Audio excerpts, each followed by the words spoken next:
Now the next topic of our discussion is the actual reversed Brayton cycle. So far we discussed a gas refrigeration system, and that reversed Brayton cycle is the ideal reversed Brayton cycle, in which all the four processes are reversible process. Whether it will be compressor or in heat exchanger or in turbine, all the four processes are the reversible process. But in actual condition, the processes are not reversible process, especially the process in the compressor and in the turbine are not reversible. Some of the friction will be there, some of the frictional losses will be there in compressing or in expanding. Some of the frictional losses will be there, and we can say that because of that friction some irreversibility will be associated, and if some irreversibility will be associated, then we can say some entropy is generated and the system efficiency will decrease. Now let us see that how it happens in the Brayton cycle. And one more, there are two factors of the irreversibilities, or two factors by which a ideal reverse Brayton cycle is differed from the actual reversed Brayton cycle. First is your irreversible adiabatic compression and irreversible adiabatic expansion, or you can say that because of the irreversibility associated in the adiabatic and expansion process, in the compression and expansion process. Second one is that there might be the chance that because the heat exchange process, whether it will be in condenser or in evaporator, the heat exchange process is the isobaric process, that is at constant pressure. But in actual, that constant pressure process is not possible. Some of the losses will be there. So if the sum of the losses are there, then pressure will reduce. So we can say that the heat exchanging, in the heat exchange process, some pressure will be reduced. So there are pressure reduction in the heat exchange process. So we can say that in the actual reversed Brayton cycle there are two factors. The first one is irreversibility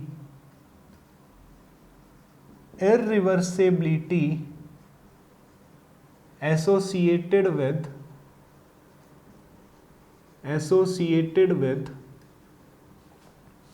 your compressor and turbine, or compression and expansion process.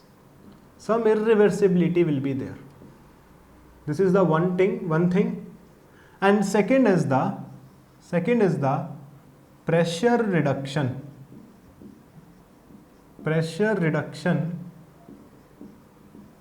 in heat exchange process, or in heat exchanger, you can write. In the heat exchanger some pressure reduction will be there, right? Some of the pressure is reduced. Now we'll see what is there.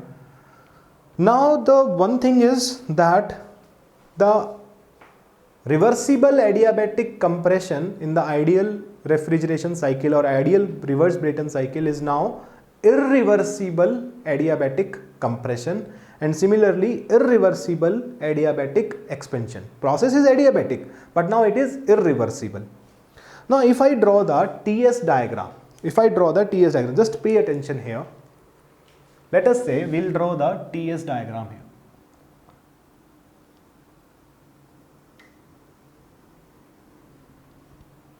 For your understanding, let us draw a TS diagram again.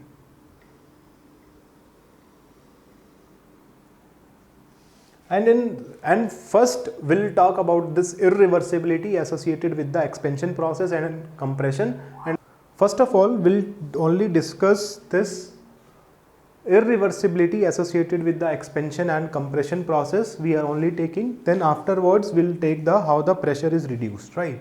First of all, let us discuss this.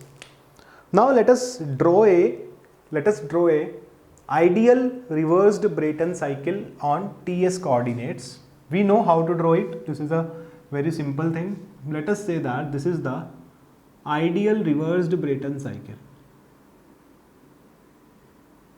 All the four processes are reversible process, so we will represent it with the help of a solid line.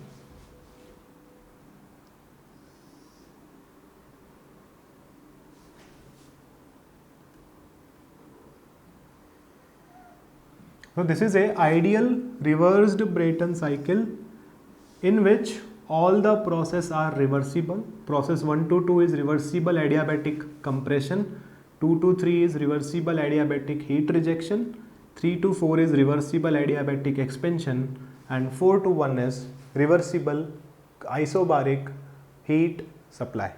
Right. Now, let us say that this is the line of P1 is equal to constant and this is the line for P2 is equal to constant. P2 is equal to constant. Now, we'll talk about this irreversibility associated with compression and expansion. Now let us talk about if I say that, let us talk about first process, that is irreversible adiabatic compression. Irreversible adiabatic compression. Right. Now let us talk about this irreversible adiabatic compression. What is the thing is that this process 1 to 2 is now irreversible. Now, what is this process? This process is a compression process in which we have to do some work on the system. Right, system will get some work from the surrounding, and we always want that the work which we have to give to the surrounding, the work which we have to give to the system from the surrounding must be minimum. That is our requirement. We don't want to give more work. We always want that the work which we have to supply to the system should be minimum. Now remember one thing, guys, any irreversibilities or any losses, this is kind of frictional losses or this is kind of a loss, this is irreversibility. Remember one thing, any irreversibility or any losses will go against your need, right? It will always go against your need. In the compression process, we want that we have to supply the work to the system. That work should be minimum. But because of this irreversibility, we have to give more work. Why? Suppose you want the pressure ratio to be increased from P1 to P2. You want this pressure ratio only for your refrigeration cycle. Now, if we can say that if there is no losses, then the work which is required to compress the air up to this pressure P2 will be less than the work which is required to compress this gas up to pressure P2 if there is losses. Because of this frictional losses, if we can say if this is a compressor, there is a reciprocating compressor, then this frictional losses between this piston and this cylindrical wall, this friction will have to be overcome by us only. We have to overcome this friction at any cost.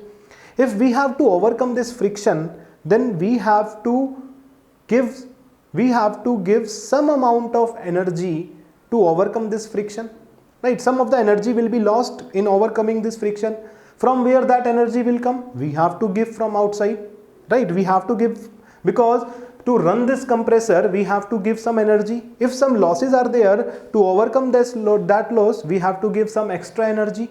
Right, suppose from point 1 to 2 you need 100 units. 100 units of energy is required to compress this air from P1 to P2. And you are saying that 20 units of the work is required to overcome the losses of this compressor, right? Now how much work you have to give? 120, right? Because out of this 120, 20 will be there to overcome the losses and 100 will be there to increase the pressure from P1 to P2, right? So we can say that this work, ideally we can say that ideally the work required by the compressor is 100 only, but in actual how much work we have to give? 120. So right, so if the process is a irreversible adiabatic is there but irreversible adiabatic, then work required by the compressor, actual work required by the compressor will be more than the work required by the compressor in ideal case. Ideal case is which? When there is no losses. Ideal case means reversible adiabatic. Now, if this is the case, we can say that if you want to show the process, then the process will be this one. This is the adiabatic irreversible. I show it with the help of dotted line because it is a irreversible process. So this is the this process 1 to 2 dash. Let us say this point is 2 dash. Right. So 1 to 2 dash, this process, or if you want to draw it correctly, don't do this curve, okay. Any curve, we don't know the exact path, which path this follows. So let us say this is the process which is irreversible adiabatic, 2 dash. Pressure ratio will be same, P2 by P1. Pressure ratio is same in this case. Just pay attention guys, pressure ratio is same. That means in case of irreversible adiabatic compression, this P2 dash is equal to P2 only. Pressure ratio we want same. We can't compromise with the pressure ratio because our COP depend upon the pressure ratio only, right? So this pressure ratio we want same, so we have to give some more work. That is why we can say that what is the ideal work? If we write here that work required by the compressor for ideal situation, how much? This will be H2 minus H1. H2 minus H1. We know this how when we can write, if the changes in kinetic energy and potential energy is neglected, you can write actual work, ideal work is this one. If you apply the steady flow energy equation between point 1 and 2 dash, steady flow energy equation will not depend upon whether the process is reversible or irreversible. It is applicable for both. So if I apply the steady flow energy equation for the process 1 to 2 dash, then we can get that work required by the compressor, actual work required by the compressor will be equal to H2 dash minus H1. If the changes in kinetic energy and potential energy is neglected. That assumption holds good here also. So we can say if it is an ideal gas, right, let it be like this only. Now there is a term introduced that is known as isentropic efficiency. Just pay attention. There is a term introduced that is isentropic efficiency. Isentropic efficiency.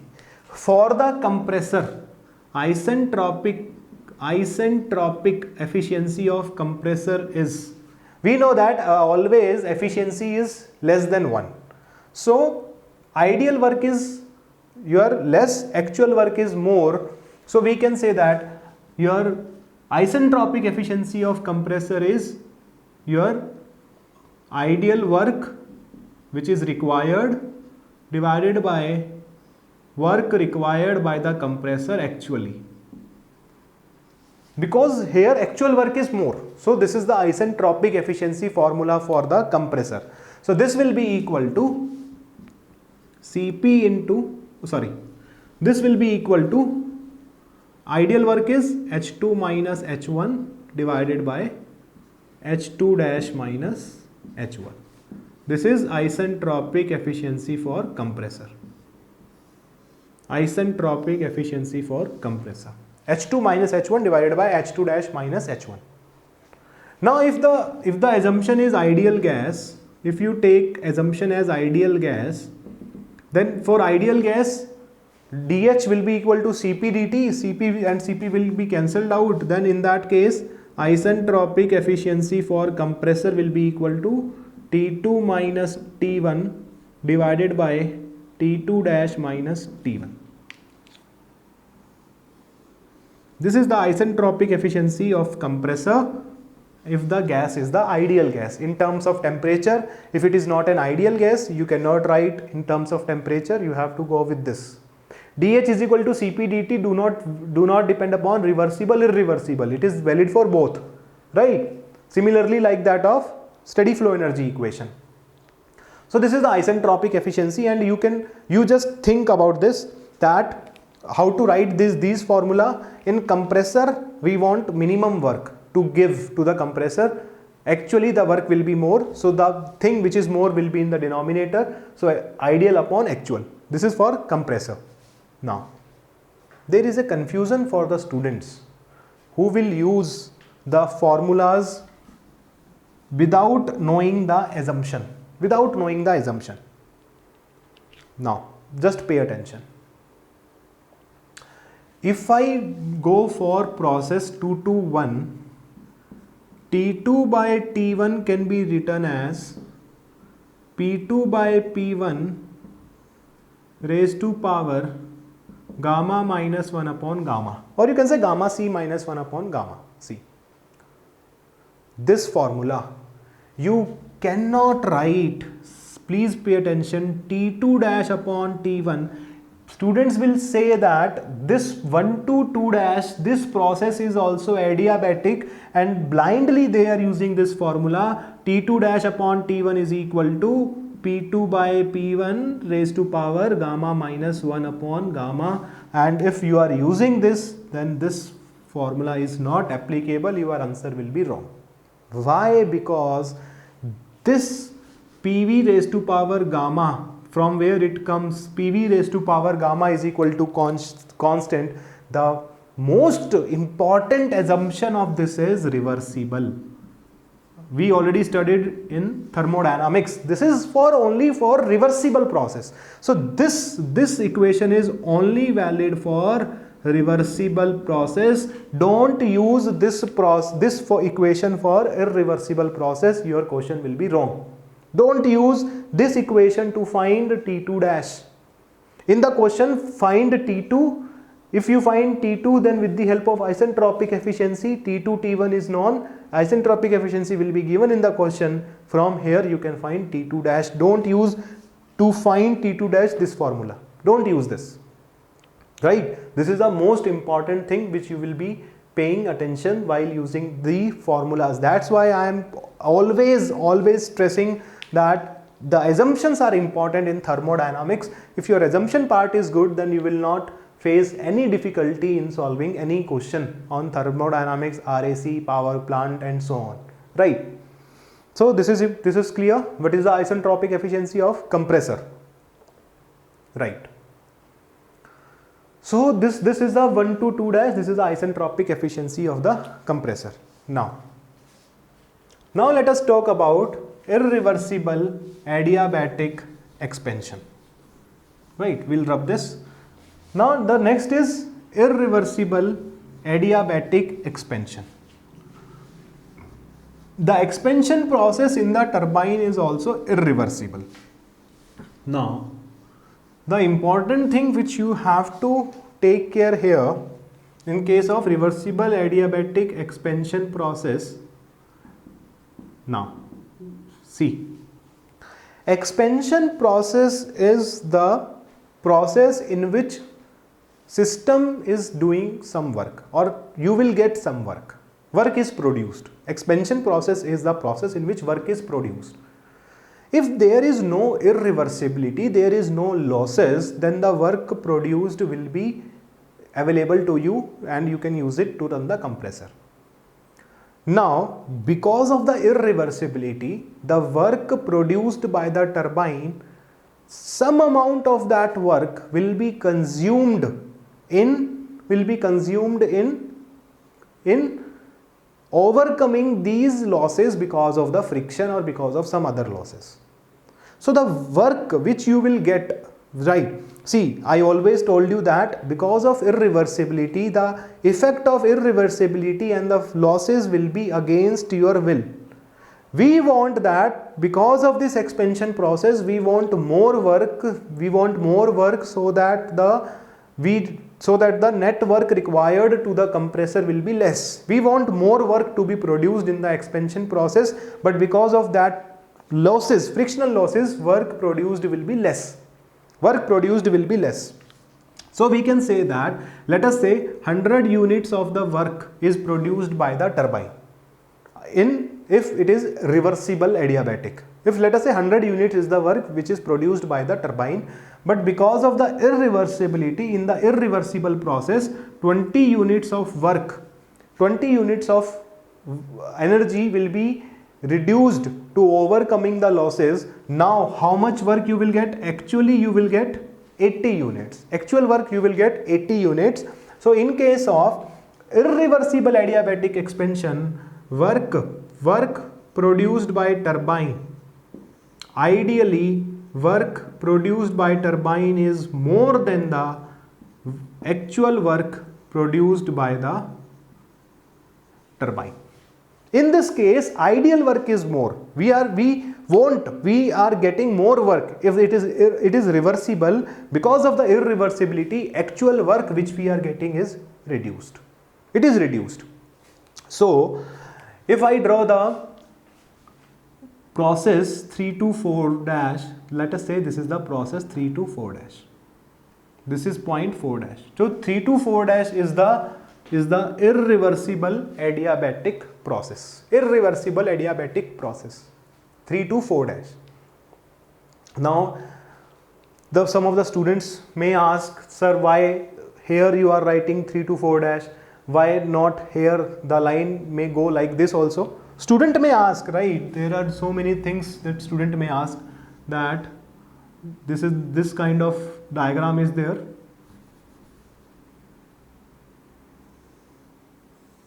Right, this is the reverse Brayton cycle and this is the constant pressure lines.